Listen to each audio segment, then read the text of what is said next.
नमस्कार, मैं हूँ राधा राणा और आप देख रहे हैं आर्यव्रत टाइम्स। आज की सबसे बड़ी खबर पर चर्चा करेंगे जो हमारे लोकतंत्र की बुनियाद से जुड़ी है। कांग्रेस नेता जयराम रमेश ने चुनाव आयोग की पारदर्शिता पर गंभीर सवाल उठाए। उनके बयान के बाद राजनीतिक हलकों में हलचल मच गई है। तो आइए जानते हैं इस पूरे मामले की हर एक बारीकी। सबसे पहले बात करते हैं जयराम रमेश के उस बयान की जिसने चुनाव आयोग की नीयत और पारदर्शिता पर सवाल खड़े कर दिए हैं।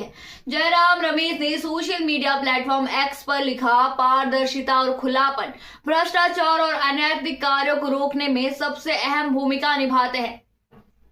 पंजाब और हरियाणा हाईकोर्ट ने भी इस बात को मानते हुए चुनाव आयोग को सभी जानकारी सार्वजनिक करने का आदेश दिया है, लेकिन उनकी चिंता इस बात को लेकर है कि चुनाव आयोग कोर्ट के आदेश का पालन करने के बजाय पारदर्शिता को कम करने के लिए चुनावी कानून में बदलाव करने की कोशिश कर रहा है। अब बात करते हैं इस मुद्दे पर विपक्षी प्रतिक्रिया की। दिल्ली के पूर्व मुख्यमंत्री अरविंद केजरीवाल ने इसे लेकर कहा है कि इसका मतलब है कि कुछ बड़ी गड़बड़ है। वहीं तृणमूल कांग्रेस के नेता जवाहर सरकार ने सीधे मोदी सरकार पर निशाना साधते हुए सवाल किया, आखिर चुनाव नियमों में अचानक बदलाव क्यों किया जा रहा है? क्या सरकार कुछ छिपाना चाहती? पारदर्शिता और गोपनीयता के बीच संतुलन बनाए रखना किसी भी लोकतांत्रिक संस्थान के लिए चुनौती होती है, लेकिन सवाल ये है कि जब जनता के भरोसे पर आधारित एक संस्था जैसे चुनाव आयोग खुद पारदर्शिता से दूर भागने की कोशिश करे तो यह हमारे लोकतंत्र के लिए कितना सही है। जयराम रमेश ने इस मुद्दे को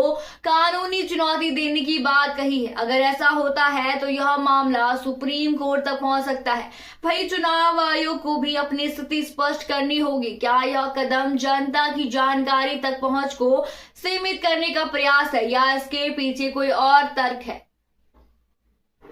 इस पूरे विवाद के बीच जनता क्या सोचती है? क्या चुनाव आयोग का यह कदम सही है या विपक्ष का यह आरोप जायज है कि सरकार को और आयोग कुछ छिपाने की कोशिश कर रहे हैं? तो आज की चर्चा में हमने देखा कि कैसे चुनाव आयोग की पारदर्शिता को लेकर सवाल उठ रहे हैं और विपक्ष ने इसे बड़ा मुद्दा बना दिया है। क्या यह विवाद सिर्फ राजनीतिक बयानबाजी तक सीमित रहेगा या यह लोकतंत्र के बुनियादी सवालों को फिर से सोचने पर मजबूर करेगा? आने वाले दिनों में इस मुद्दे पर और भी नई बातें सामने आएंगी। तब तक बने रहिए आर्यव्रत टाइम्स के साथ और हमारे चैनल को सब्सक्राइब करना न भूलें और फेसबुक वेबसाइट पर फॉलो जरूर करें।